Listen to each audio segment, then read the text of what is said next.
اعوذ باللہ من الشیطان اللعین الرجیم بسم اللہ الرحمن الرحیم الحمد للہ الذی علا فی توحدہ ودنا فی تفردہ وجل فی شعنہ وعظم فی ارکانہ والصلاة والسلام علی اشرف الانبیاء والمرسلین حبیب الہ العالمین مولا و مولا الثقلین جد الحسن والحسین مولانا ابی القاسم محمد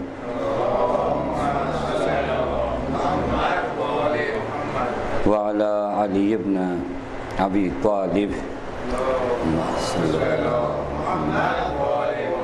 وعلى أهل بيته الطيبين الطاهرين المعصومين المظلومين المنتجبين لا سيما بقية الله في الأرضين واللعنة الدائمة الباقية العاجلة على أعدائهم أجمعين من الآن إلى يوم الدين. أما بعد فقد قال أبو الحسن موسى عليه السلام أدنى ما يصاب به ظاهر أبي عبد الله بشط الفرات إذا عرف حقه وحرمته وولايته أن يغفر له ما تقدم من ذنبه وما تأخر.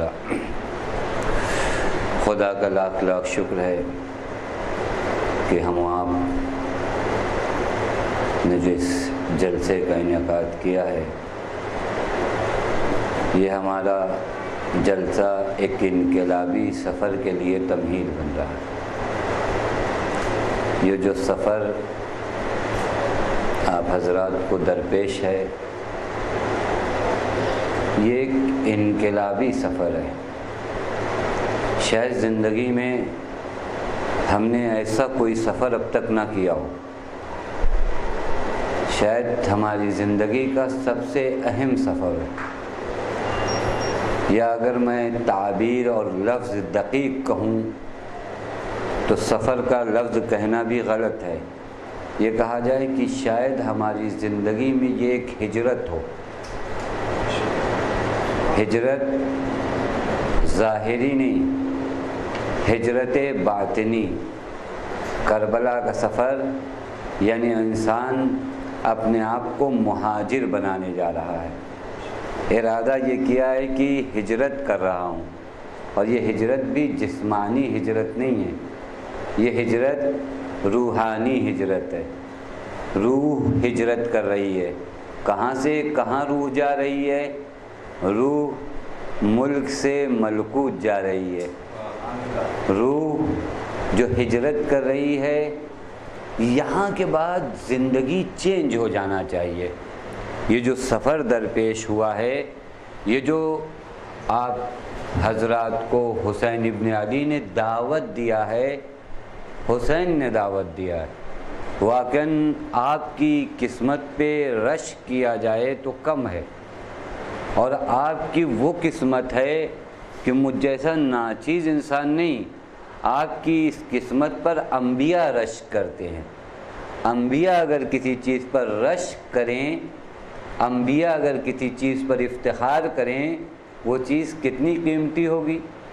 یہ توفیق جو اللہ تعالیٰ نے آپ کو عنایت کی ہے، اس توفیق کا شکر کیا ہوگا. جب بھی کوئی نعمت پروردگار عالم کی جانب سے ملتی ہے، جتنی بڑی نعمت آپ کو ملے گی اس کا شکر اس لحاظ سے کیا جاتا ہے.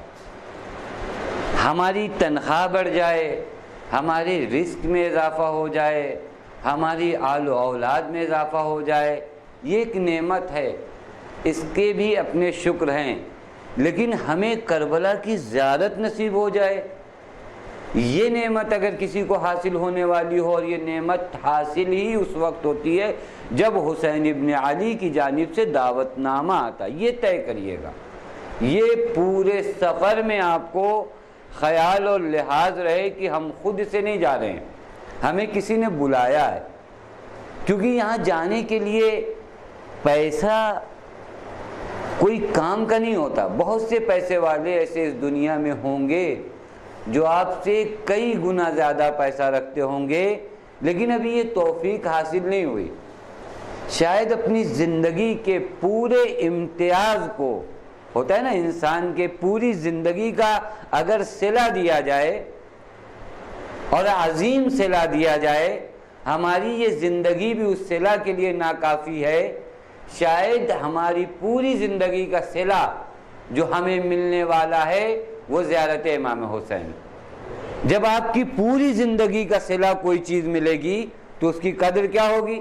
ہماری تنخواہیں ہمارے کچھ دنوں کے کام کا صلہ ہوتی ہیں، ہماری تھوڑی بہت عزت و آبرو ہمارے کچھ دنوں کے کام کا صلہ ہوتی ہیں، لیکن زیارت حسین ہماری پوری زندگی کا صلہ ہے جو اہل بیت علیہم السلام ہمیں دے رہے ہیں۔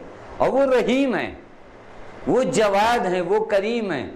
یہ ہماری زندگی اس لائق نہیں تھی کہ اس کا صلہ کربلا کی زیارت نصیب ہوتی۔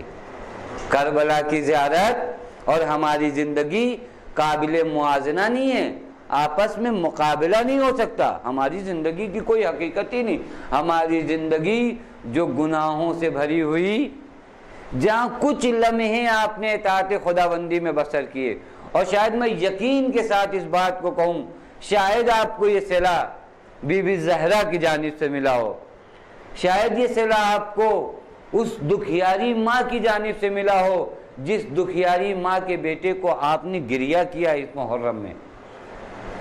نہ جانے کس خلوص دل کے ساتھ آپ کی آنکھوں سے آنسو نکلے اور اس ماں کو اچھے لگے جو اس ماں نے آپ کو یہ زیارت نصیب کی۔ خدا کے لیے یہ فرصت جب آپ کے ہاتھوں آئی ہے تو یہ گنوائیے گا مت۔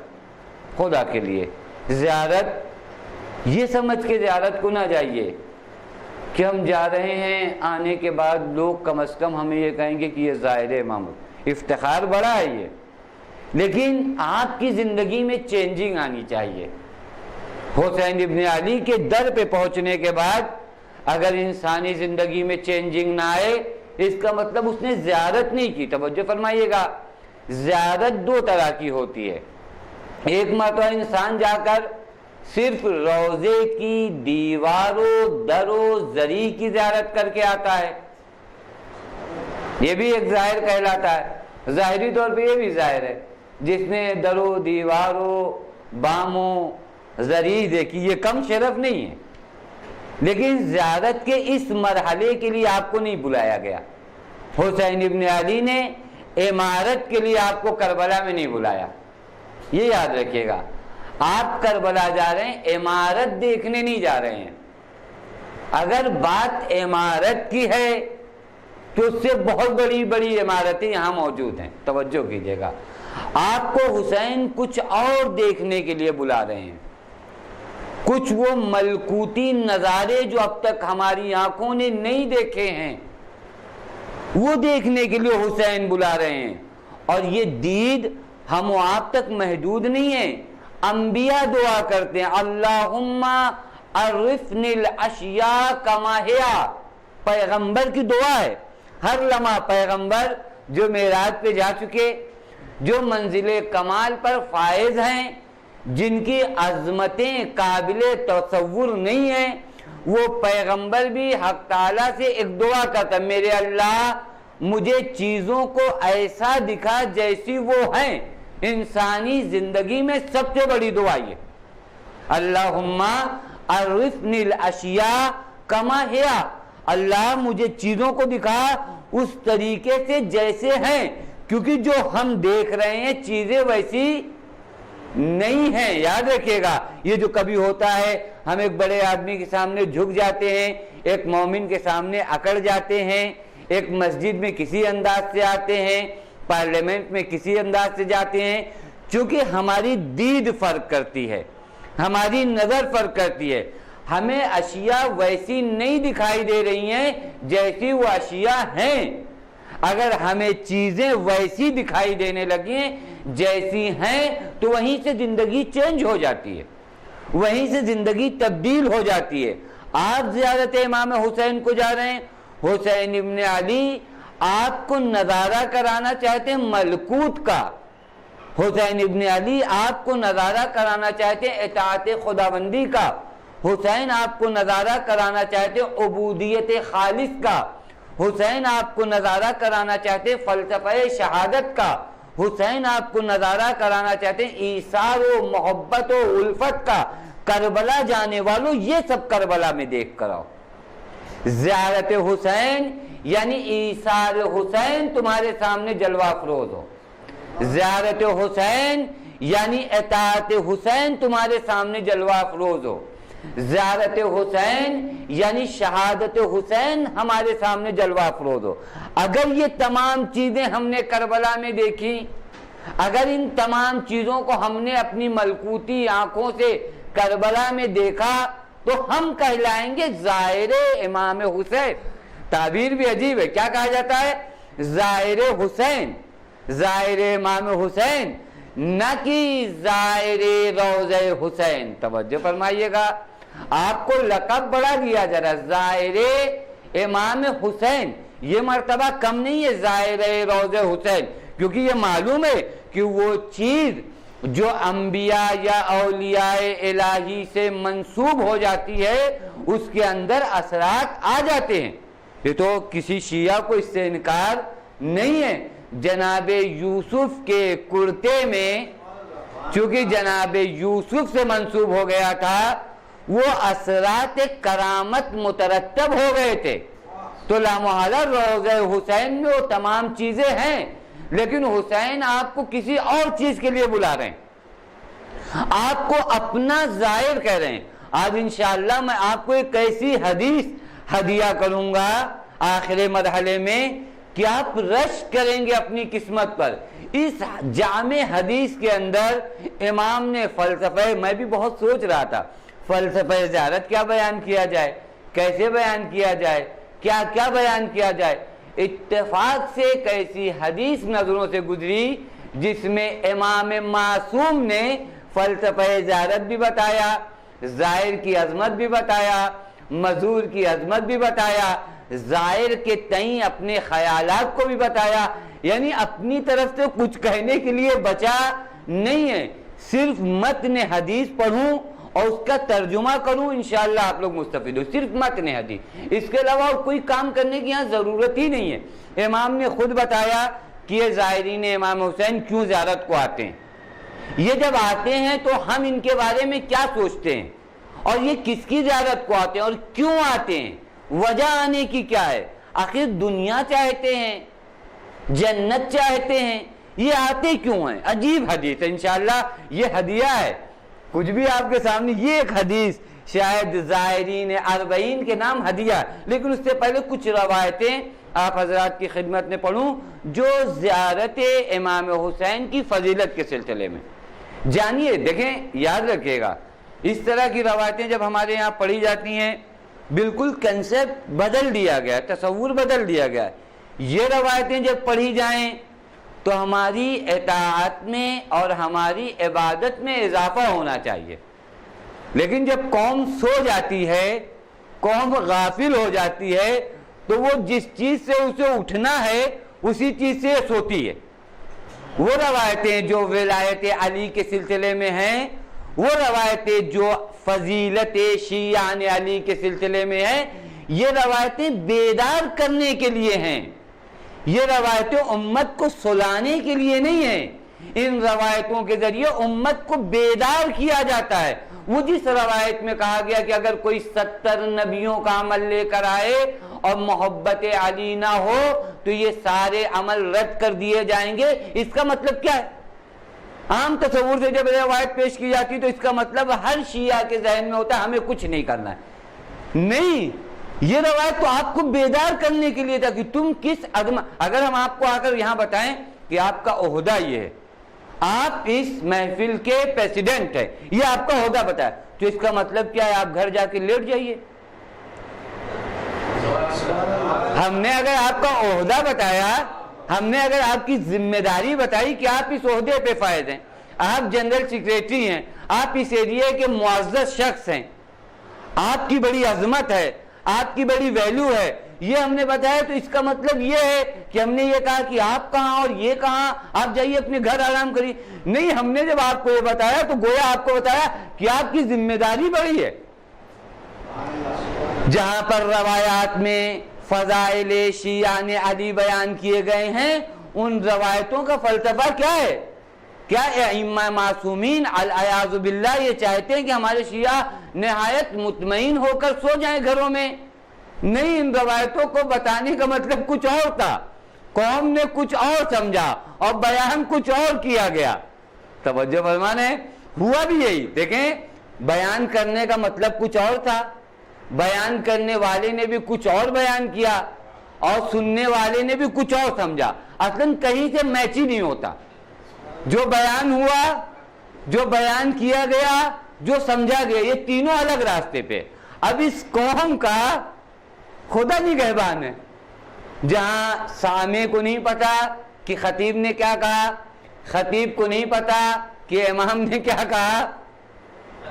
توجہ کریں، جہاں کسی کو کسی کی خبر نہیں ہے اور سب ایک دوسرے پہ سر ہلا رہے ہیں کہ ہاں پتا ہے۔ اتفاق تو یہ ہے، توجہ فرمانے، یعنی خطیب یہ سمجھ رہا ہے کہ امام نے جو کہا ہم سمجھے، سامع یہ سمجھ رہا ہے خطیب نے جو کہا ہم سمجھے، اور کسی نے کسی کی بات کو نہیں سمجھا۔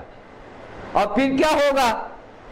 پھر وہ اپنے راستے ہوگا، یہ اپنے راستے ہوگا، اور پھر معلوم پڑے گا جس امام کی اتباع اور پیروی کا دعویٰ کر رہے تو ان کا راستہ کچھ اور ہے، ہمارا راستہ کچھ اور ہے۔ ہم تو اپنی ہوا پرستی کو اپنا امام سمجھ بیٹھے تھے، وہ لیول ہم نے امام حسین کا لگایا تھا۔ توجہ فرمائیے گا، ہوتا ہے نا، اپنے تسکین قلب کے لیے ہم نے ایک لیبل لگایا حسین ابن علی کے نام کا، وگرنہ جو بھی پیروی کیا وہ ہم نے اپنے نفس کی کیا۔ ہاں، یہ اور بات ہے کہ اس نفس کو بہلانے کے لیے، اس نفس کو دھوکہ دینے کے لیے ہم نے اپنے آگے ایک لیبل لگایا حسین ابن علی کا، یا حسین یا حسین یا حسین، پتہ چلا کوئی کام حسینی نہیں۔ توجہ کیجئے گا۔ پس یہ روایتیں، میں جب بھی اس طرح کی روایتیں پڑھتا ہوں ضرور عرض کرتا ہوں کہ یہ روایتیں کیوں صادر ہوئی ہیں۔ صادر ہونے کا مطلب یہ ہے کہ آپ کو بیدار کیا جائے۔ امام فرماتے ہیں کہ ادنی ما یصاب، نہایت کم ثواب۔ ثواب کی انتہا کیا ہے وہ تو امام نے ذکر نہیں کیا۔ امام نے کہا کہ ظاہر امام حسین کو جو سب سے کم ثواب دیا جائے گا وہ کیا ہوگا؟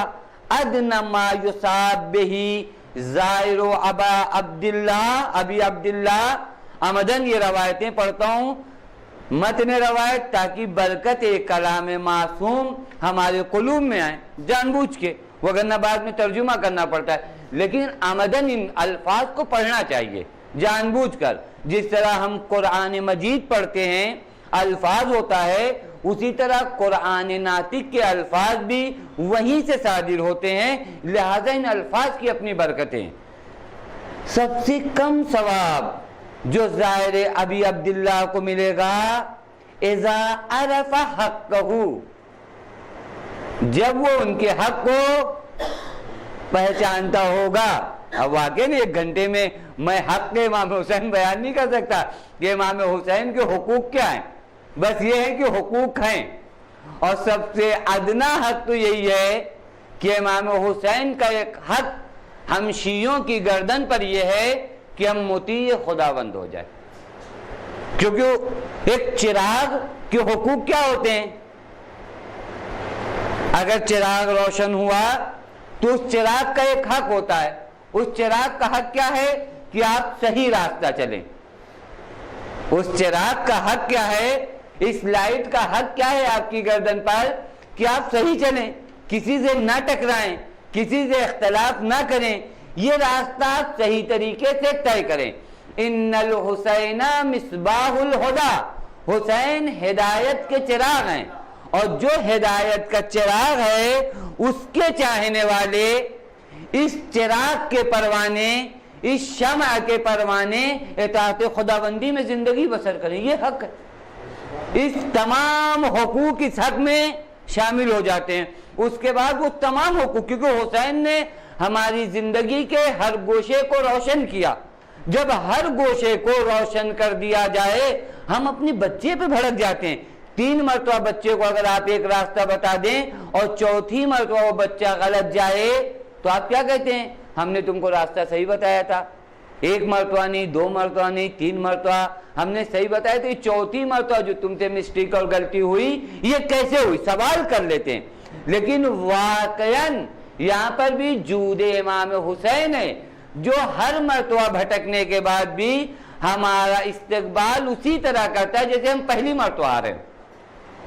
یہ دھیان رکھیں، اذا ہر عرفہ حقہ و حرمتہ، اور امام کی حرمت کو جانتا ہو۔ حرمت امام، حرمت امام معمولی نہیں ہے۔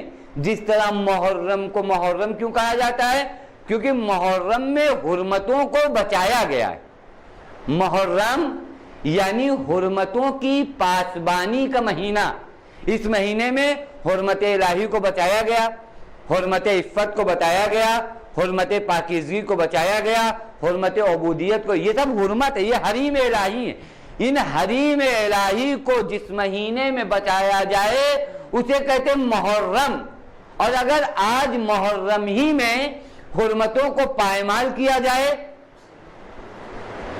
کبھی خطیب کی حرمت کو پائمال، کبھی سامع کی حرمت کو پائمال، کبھی ماتمی دستوں کی حرمتوں کو پائمال، کبھی امام بارگاہوں کی حرمتوں کو پائمال، ان تمام حرمتوں کو پائمال کرنے والوں کو محرم منانے کا حق نہیں ہے۔ اذا عرف حقہ وحرمتہ وولایتہ ان یغفر له ما تقدم من ذنبہ وما تأخر، وہ جو اس کے گزشتہ گناہ ہیں وہ بھی معاف کر دیے جائیں گے، وہ جو آئندہ ہوگا وہ بھی معاف کر دیا جائے گا۔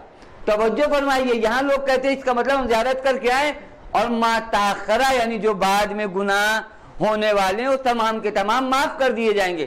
نہیں، یہاں کہا جائے اذا عرف حقہ وحرمتہ وولایتہ، جب اس حد تک معرفت ہو جائے گی تو پھر پوری زندگی اطاعت میں گزرے گی۔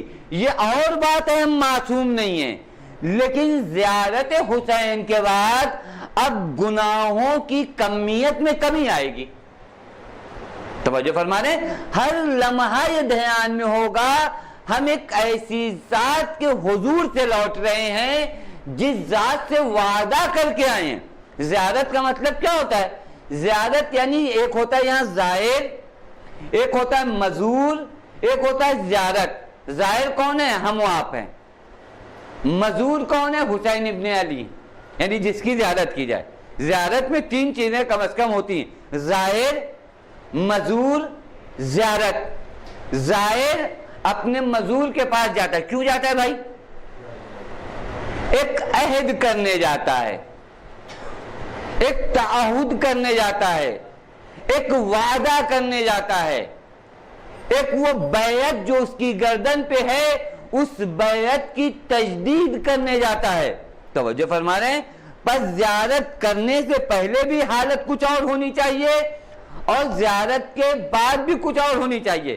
جب آپ تجدید بیعت کو جا رہے ہیں تو آپ کو دھیان ہونا چاہیے کہ آپ دوبارہ کریں، مولا ہم بیعت کرنے آئے ہیں، گرچہ آپ کے کان نہ سنیں، لیکن کہیں حسین یہ نہ کہتے ہوں یہ بیعت باقی کہاں ہے کہ تم تجدید بیعت کو آئے ہو، تم نے کب میری بیعت توڑ دی؟ اپنے اعمال و کردار و گفتار کے ذریعے۔ یہ بیعتیں جو ائمہ معصومین سے اس زمانے میں ہوتی ہیں، یہ حضور کے زمانے کی طرح بیعتیں تو ہیں نہیں کہ ہاتھ میں ہاتھ دیا یہ بیعت ہے، نہیں، یہ بیعتیں گویا اس مشن سے وفاداری جو حسین ابن علی کا تھا، اس مشن سے وفاداری حسین کی بیعت ہے، اور اس مشن سے بے وفائی حسین کی بیعت شکنی ہے۔ ضروری نہیں ہے اہل کوفہ کی طرح میدان سے ہٹ، نہیں، مشن سے ہٹ گئے حسین ابن علی کے، بیعت شکن ہو گئے۔ اور حسین کی بیعت شکنی کے بعد پھر یہ کہنا کہ ہم تجدید بیعت، تجدید کا مطلب پہلے سے بیعت ہے اسی کو دوبارہ کرنا ہے، وہ بیعت بچی نہیں۔ تو زیارت کرنے سے پہلے بھی استغفار کریں حق تعالیٰ کی جانب کہ ہم نے کوتاہی کی، ہم نے قصور کیا، ہم سے غلطیاں ہوئیں، یہ تمام چیز ہوئی، لیکن حسین آپ حر کو معاف کرنے والے ہیں. آپ نے اپنے دشمنوں کے لیے دعا کی, آخری وقت تک آپ یہ چاہتے رہے, آخری وقت تک حسین ابن علی, جو آخری جملات امام کہہ رہے ہیں کہ مجھے قتل کر کے کیا ملے گا, مجھے قتل کیوں کر رہے ہو, کیا یہ حسین ابن علی نے یہ جملے اس لیے کہتے کہ آپ کی جان بچ جائے؟ یہ جملے اس وجہ سے کہتے, وہ باپ یہ چاہے گا کہ اس کی جان بچ جائے جس کا بیٹا نہ رہا ہو, وہ باپ یہ چاہے گا جس کا بھتیجا نہ رہا ہو, جس کا بھائی نہ رہا ہو, اس کے جینے کا ہدف نہیں. حسین ایک چیز چاہتے تھے کہ یہ میرے قاتلین اس عظیم گناہ کے مرتکب نہ ہوں, امام وقت کو شہید کر کے اتنے بڑے گناہ کے مرتکب نہ ہوں.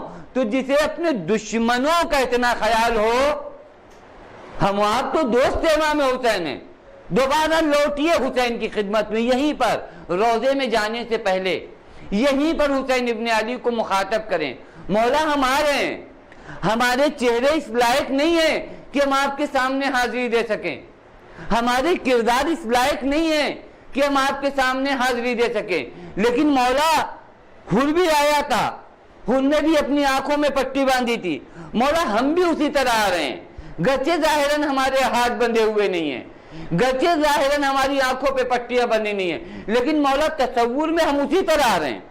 مولا اگر آپ نے حر کو معاف کیا تھا تو آپ کو ہمیں بھی معاف کرنا ہوگا, گرچہ ہم اس لائق نہیں ہیں کہ ہم آپ کا شیعہ کہلوا سکیں, لیکن ہم پھر بھی آپ کو اپنا مولا کہتے ہیں, ہم پھر بھی آپ کو اپنا, ہمارے پاس اور کوئی ڈر نہیں ہے, غلطیاں ہماری معاف کیجئے, عند اللہ ہمارے شافی بنیے, اللہ سے ہماری شفاعت کریے, ہماری گناہوں کی بخشش تو مولا اب بیعت کرتے ہیں, اور اب جو بیعت کرتے ہیں یہ عہد کرتے ہیں, زیارت یعنی یہ, یعنی اب عہد کرتے ہیں کہ دوبارہ پھر معصیت الہی کے مرتکب نہیں ہوں گے. یہ حسین ابن علی کے سامنے عہد کرنا, تب جا کے یہ مرتبہ ہے زیارت امام حسین کا. یعنی انسان اتنے دور سے گزرتا ہے, یہیں بیٹھ کر جو زیارت کرنے جا رہے ہیں, یہیں پر انہوں نے اپنے نفوس کو تزکیہ کیا ہے, یہیں پر انہوں نے اپنے آپ کو جھجوڑا ہے, یہیں پر انہوں نے اپنے آپ کو بیدار کیا ہے, اسی مقام پر کہ ہم کیا ہیں, ہم کہاں جا رہے ہیں. انسان ایک غلطی کرنے کے بعد آپ کے اپنے باپ کے سامنے گھنٹوں نہیں جاتا, ایک غلطیاں کرنے کے بعد کہ کس منہ سے جائیں. ہماری زندگی میں کتنی غلطیاں ہوئی ہیں, واسطہ دیتا ہوں آپ کو قسم خدا کی, ہم سب ایسے ہیں, میں آپ کی بات نہیں کروں, ہم آپ کی زندگی میں کوتاہیاں ہیں. ان ذری کے سامنے, ان علم کے سامنے جو بچا وقت ہے, امام سے فریاد کریں, مولا ہم آ رہے ہیں, ہم کہاں جائیں, کس کے پاس جائیں, ہمارا تو کوئی نہیں ہے, غلطیاں ہوئی ہم سے, کوتاہیاں ہوئی, لیکن آپ تو کریم ابن کریم ہیں, آپ تو اپنے گھر سے کسی کو مایوس نہیں لوٹاتے. ہم آ رہے ہیں اور آنے کے بعد آپ کی بیعت کریں گے, اور اب جو یہ بیعت کریں گے تو اب بیعت نہیں توڑیں گے. پھر یہ درجہ ہے آپ کا کہ ادنی ما یصاب, سب سے کم تر حساب ثواب جو ان کو دیا جائے گا وہ یہ دیا جائے گا کہ ان کے ما تقدم و ما تاخر گزرے ہوئے گناہ, جب انسان ان مراحل کو طے کر لے گا تو لا محالہ ان کے ما تقدم اور ما تاخر گناہ معاف کر دیے جائیں گے. آپ جس زیارت کو جا رہے ہیں, آخری روایت اس ضمن کی پڑھتا ہوں کیونکہ اس روایت سے بحث کرنا ہے جو اصل میں جس میں فلسفہ بیان کیا گیا. یہ جو بھی آدمی کام کرتا ہے اس کو معلوم ہونا چاہیے کہ اس کام کی عظمت کیا ہے. زیارت امام حسین صرف آپ کا شوق اور عشق نہیں ہے, ایسا نہیں کہ آپ زیارت امام حسین سے عشق کرتے ہیں. زیارت امام حسین اس زیارت کو کہتے ہیں جہاں انبیاء سائل ہیں, جس کی انبیاء دعا کرتے ہیں. انبیاء اگر کسی چیز کو مانگیں پروردگار عالم سے کہ اللہ ہمیں زیارت امام حسین نصیب فرما, تو اب اس کا صلہ کیا ہوگا اور یہ کیا ہوگی. انبیاء اگر سوال کریں, انبیاء نے کبھی کچھ سوال نہیں کیا, انبیاء نے ہمیشہ اپنے وظیفے کو انجام دیا. اب اگر انبیاء جیسے مولا کائنات اگر کوئی چیز مانگیں, اسی طرح انبیاء اگر کوئی چیز مانگیں تو واقعاً قابل حیرت ہے, اور وہی چیز اگر آپ کو حاصل ہو جائے وہ چیز جس کا ڈیمانڈ انبیاء کرتے ہیں، جس کی مانگ انبیاء کرتے ہیں، اللہ تعالیٰ کچھ اس طرح آپ پر مہربان ہو رہا ہے کہ جس کا ڈیمانڈ اس کے انبیاء کرتے ہیں وہ آپ کو نصیب کر رہا ہے۔ اب اس کے بعد آپ کیا کہہ سکتے ہیں؟ اس بارگاہ عزتی میں آپ کچھ کہہ سکتے ہیں؟ جس رب نے ہمیں زیارت امام حسین نصیب کیا، اور اس کے بعد اب اس کے سامنے ہمیں کیسا ہو جانا چاہیے؟ جہاں نبیوں نے مانگا، یتساءلون، روایت پڑھوں کہ امام فرماتے ہیں کہ لیس من ملک ولا نبی فی السماوات، نہ ہی کوئی فرشتہ اور نہ ہوئی کوئی نبی آسمان میں ہے، الا مگر یہ کہ وہم یسألون اللہ ان یاذن لہم فی زیارت قبر الحسین۔ اصلاً آسمان پہ کوئی فرشتہ نہیں ہے، آسمان پر کوئی نبی نہیں ہے، مگر ان کے لب پر ایک سوال ہے۔ انبیاء آسمان پر کہاں ہوں گے؟ جنت میں ہوں گے؟ ملائکہ کہاں ہوں گے؟ یہ اس بابرکت جگہ پہ رہنے کے بعد، عبادت خداوندی میں مشغول رہنے کے بعد، توجہ کیجئے گا، یہ بعض اوقات سننے میں آتا ہے یہ فاسٹ لائف میں 20 دن کے لیے 25 دن کے لیے کاروان جا رہا ہے، کس کے پاس ٹائم ہے؟ بعض لوگ تو یہ کہتے ہیں کہ دل چاہتا ہے ٹائم نہیں ہے، ٹائم نہیں ہے، ٹائم نہیں ہے۔ آپ کا ٹائم قیمتی ہے یا نبیوں کا ٹائم قیمتی ہے؟ انبیاء عبادت الہی میں مشغول ہیں، لیکن یہ انبیاء تمام کے تمام یہ سوال کرتے ہیں، یسألون اللہ، اللہ سے سوال کرتے ہیں، ان یاذن لہم، کہ اللہ ہمیں اجازت دے، کس چیز کی؟ فی زیارت قبر الحسین، حسین کی قبر کی زیارت، ہمارے نصیبوں اس کی اجازت چاہتے ہیں۔ فوج ینزل و فوج یعرج، ایک کاروان اترتا ہے اور ایک کاروان لوٹتا ہے، یعنی یہ سلسلہ ٹوٹتا نہیں ہے۔ توجہ فرمائیے گا، یہ سلسلہ قبر حسین سے زائرین کا سلسلہ ٹوٹتا نہیں ہے۔ اتنا ہجوم اگر کسی در پر ہو، توجہ کریے گا، میں شاید اپنی باتیں بہت سادہ زبان میں کہہ رہا ہوں چونکہ آپ لوگوں کو جانتا ہوں، جس در پر اتنا ہجوم ہو جہاں زائرین کا سلسلہ ٹوٹتا نہ ہو، اور وہاں پر معصوم فرشتے آتے ہوں، معصوم انبیاء آتے ہوں، اور وہ مزور یعنی حسین ابن علی اس ہجوم کے بعد بھی آپ کو یاد کرے، جہاں نبیوں کا سلسلہ لگا ہو، جہاں ملائکہ کا سلسلہ لگا ہو، اور اس کے بعد آپ کا کریم امام اپنے ان گنہگار غلاموں کو نہیں بھولتا۔ ہم آپ بھول جاتے ہیں اپنی زندگی میں حسین ابن علی کو، ہماری زندگی میں مشکلات آ جاتے ہیں، ہمارے در پہ ہجوم آ جاتے ہیں، ہماری زندگی بزی ہو جاتی ہے، ہمارا بزنس بڑھ جاتا ہے، ہمارے تعلقات بڑھ جاتے ہیں، تو ہمارے پاس مجلسوں کا وقت نہیں رہ جاتا، ہمارے پاس زیارتوں کا وقت نہیں رہ جاتا۔ لیکن حسین ابن علی جہاں فوج در فوج انبیاء کی آ رہی ہو، جہاں ملائکہ آ رہے ہوں، جہاں زیارت کا سلسلہ نہیں ٹوٹتا ہو، اس کے بعد بھی کچھ لوگوں کو ہندوستان سے دعوت دے کر بلا رہے، دعوت دے رہے حسین ابن علی کو۔ اس کا مطلب معلوم ہے کہ حسین کو ہماری ضرورت نہیں ہے، ہمیں حسین کی ضرورت ہے۔ حسین وہی ہے جو آخری وقت تک چاہتے ہیں کہ لشکر یزیدی میرے قتل کا مرتکب ہو کر اتنے بڑے گناہ کا ارتکاب نہ کرے۔ جو اس دشمنی لشکر کے بارے میں یہ سوچتا ہو، وہ اپنے شیعوں کے بارے میں بدرجہ اولا سوچے گا کہ یہ میری قبر تک آئیں، اور آنے کے بعد ان کی زندگی میں چینجنگ اور انقلاب آ جائے۔ اب آئیے اس روایت کو پڑھوں جو روایت آپ لوگوں کو ہدیہ کرنا چاہتا تھا کہ اس روایت کے اندر کیا ہوا کیا۔ امام جعفر صادق علیہ الصلوۃ والسلام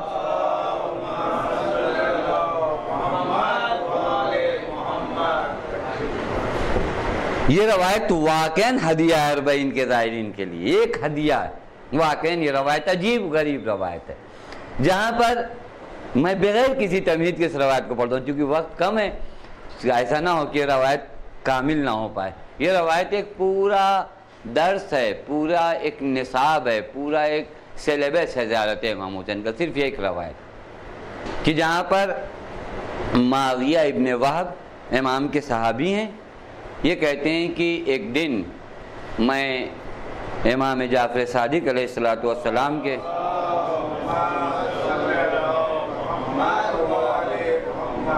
بیت الشرف میں حاضر ہوا.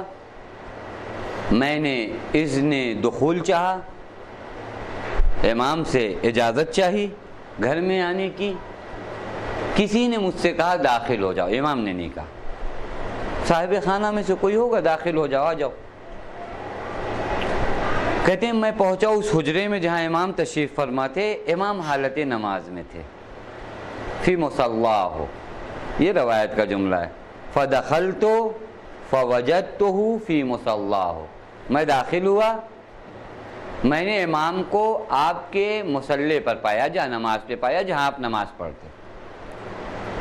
فجلست, تو کہتے ہیں راوی کہتے ہیں میں بیٹھ گیا وہیں, امام نماز پڑھ رہے ہیں, امام اپنے مصلے پہ ہیں, میں وہیں بیٹھ گیا. حتی قضا صلاتہ, امام کی نماز ختم ہو گئی. فسمعتہ, یہاں سے انقلاب ہے. نماز ختم ہوئی کس کی؟ امام کی نماز ختم ہوئی. یہ یاد رکھیے, کون کہہ رہا ہے, کیا کہہ رہا ہے, یہ عجیب ہے. قائل کون ہے, کہنے والا کون ہے, اور کہہ کیا رہا ہے. امام کی نماز ختم ہوئی, نماز ختم ہونے کے بعد راوی کہتا ہے فسمعتہ, میں نے سنا. کیا سنا؟ وَهُوَ يُنَاجِي رَبَّهُ, کہ امام مناجات کرتے ہیں اپنے رب سے. نماز کے بعد امام معصوم مناجات کرتا ہے, دعا کرتا ہے, کس سے؟ اپنے رب سے. وَيَقُولُ, اب مناجات امام کو سنیے, امام اپنے رب سے کیا مناجات کرتے ہیں. سب سے پہلے امام ان فضائل کا شکر ادا کرتے ہیں جو اللہ تعالیٰ نے امام کو عطا کیے. یہ درس کہ جو فضیلتیں ہمیں تو نے عطا کی یہ ہماری اپنی نہیں ہیں, یہ تیری جانب سے. نماز کے بعد مناجات شروع کرنے سے پہلے امام ان فضائل کو گنواتے ہیں جو فضائل امام کو عطا کیے گئے رب کی جانب سے. اور کس سے مخاطب ہے؟ اپنے رب سے. یا من خصنا بالکرامہ, اے میرے معبود جس نے کرامت کو ہم سے مخصوص کیا. یعنی کرامت ہمارے علاوہ کہیں اور نہیں. خصنا کا مطلب کیا ہوتا ہے؟ ایک چیز کو اگر یہ گلاس ہے مخصوص ہو جائے فلاں آدمی کے لیے, اب اس کے علاوہ کوئی اس کو استعمال نہیں کر سکتا. اب جس کو بھی اس گلاس سے استفادہ کرنا ہے وہ اجازت لے اس شخص سے, اگر جائز طور پر اس سے استفادہ. اگر کرامت چاہتے ہو تو در اہل بیت کے علاوہ کہیں اور ملنے والا نہیں ہے. امام معصوم فرماتے ہیں یا من خصنا بالکرامہ, تو نے کرامت کو ہم سے مخصوص کیا. وخصنا بالوصیہ, اور وصایت پیغمبر کو, جانشین پیغمبر کو, پیغمبر کی جانشینی کو بھی ہم ہی سے مخصوص کیا. ووعدنا الشفاء, اور اس نے یعنی تو نے, معبود نے, اس معبود نے شفاعت کا ہم سے وعدہ کیا ہے. دیکھ رہے ہیں جب انسان اپنی پوسٹ کا ذکر کرے کہ کیا کیا مرتبے تو نے دیے اور اس کے بعد مناجات کرے, یہ ایک عجیب ہے. امام وہ چیزیں جو امام کو عطا کی گئی پھر اس کے بعد دعا کرتے ہیں کس کے حق میں؟ زائرین امام حسین کے حق میں. یہ اتنی تمہید کے بعد یا من خصنا بالکرامہ, اے وہ جس نے مخصوص کیا کرامت سے ہم کو, وبالوصیہ وعدنا الشفاء, اور شفاعت کا وعدہ کیا, وآتانا علم ما مضى وما بقى, اور جس نے ہمیں علم عطا کیا گزشتہ کا بھی اور آئندہ کا بھی. یعنی جو گزشتہ میں علوم تھے وہ بھی ہمیں عطا کیا, اور جو مابقی علوم ہیں وہ بھی اس نے ہمیں عطا کیا. وَجَعَلَ أَفْئِدَةً مِّنَ النَّاسِ تَهْوِي إِلَيْنَا, اس توحید امام صادق پر ہماری جانیں قربان ہو جائیں. آج انسان, یہ درس ہے, واقعاً یہ درس ہے, روایت, شاید اس پہ 10-12 جلسے گفتگو ہو تو کم ہے. جائے امام کچھ دروس بھی دینا چاہتے ہیں. ہمارے پاس لوگ آ کر اگر سلام کریں, بہت اچھے سے ملیں, تو ہم کو یہ لگتا ہے یہ جو لوگ مل رہے ہیں ہماری وجہ سے مل رہے ہیں. فوراً یہ خیال آتا ہے کہ ہاں ہم میں کوئی فضیلت ہے, یہ لوگ جھک کر سلام کر رہے ہیں, یہ ہمارا احترام کر رہے ہیں. امام معصوم ان تمام چیزوں کو گنوانے کے بعد فرماتے ہیں لوگوں کے دل ہماری جانب راغب ہیں. یعنی لوگوں کے دلوں کا میلان کس کی جانب ہے؟ ہماری جانب ہے. لیکن یہ ہماری ذات کی وجہ سے نہیں ہے, اس ذات معبود نے لوگوں کے قلوب کو ہماری جانب متوجہ کیا ہے. یہ توحید حقیقی ہے کہ جہاں انسان آ کر اتنی کرامتوں اور عظمتوں کے بعد یہ جانے کہ ہم کچھ نہیں اس ذات الہی کے سامنے. جالا افئدۃ من الناس تہوی الینا, لوگوں کے دلوں کو, قلوب کو اس نے ہماری جانب موڑا. یعنی ایسا نہیں کہ ہمارے اپنے فضائل ہیں. توجہ فرمائیے گا, یہ معصوم کہہ رہا ہے جس کو کرامت سے مخصوص کیا گیا, جس کو وصیت سے مخصوص کیا گیا, جس سے شفاعت کا وعدہ کیا گیا. لیکن جب معبود کے سامنے یہ ذات آتی ہے تو اپنی حقیقت کا انکار ہے, وہاں اظہار وجود نہیں ہے کہ ہم بھی کچھ ہیں. جہاں بات معبود کے سامنے. اب اتنا سب کچھ بیان کرنے کا امام فرماتے ہیں اغفر لی, مغفرت چاہتا ہوں, ولی اخوانی, اپنے بھائیوں کے لیے مغفرت چاہتا ہوں. عجیب ہے, ولی زوار قبر ابی عبداللہ, اور میرے اللہ زائرین قبر ابا عبداللہ کو معاف کر دے. اتنی پوسٹ کو ذکر کرنے کے بعد, اتنے اپنے فضائل ذکر کرنے کے بعد, ذات حق سے اپنے اتصال کو بیان کرنے کے بعد کہ ہمارا کچھ اپنا نہیں ہے, وہیں سے پھر دعا کرتے ہیں. جیسے ایک عبد اپنے معبود کی بارگاہ میں دعا کرتا ہے, امام فرماتے ہیں وَلِزَوَّارِ قبر ابی عبداللہ الذین, اب یہاں سے آپ کی صفت بیان کرنا شروع. الذین, یہ وہ زائرین ابا عبداللہ, یہاں سے روایت بہت عجیب موڑ کی جانب گئی. الذین انفقوا اموالہم, یہ وہ زائرین ہیں جنہوں نے اپنا مال اس راستے میں لٹا دیا. انفقوا اموالہم, مال کی پرواہ انہوں نے نہیں کیا. واشخصوا ابدانہم, انہوں نے اپنے جسموں کی پرواہ بھی نہیں کیا. توجہ فرمائیے, یعنی نہ انہوں نے اپنے مال کی پرواہ کیا, نہ اپنے جسموں کی پرواہ نہیں کیا. رغبتاً, توجہ فرمائیے گا, توجہ فرمائیے گا, انہوں نے ان تمام چیزوں کو زیارت امام حسین کے لیے وقف کر دیا. اب یہاں سے امام فرماتے ہیں کہ یہ زیارت کیوں کر رہے ہیں, یہ وہ موجود ہے جہاں تک میں آپ کو لانا چاہتا.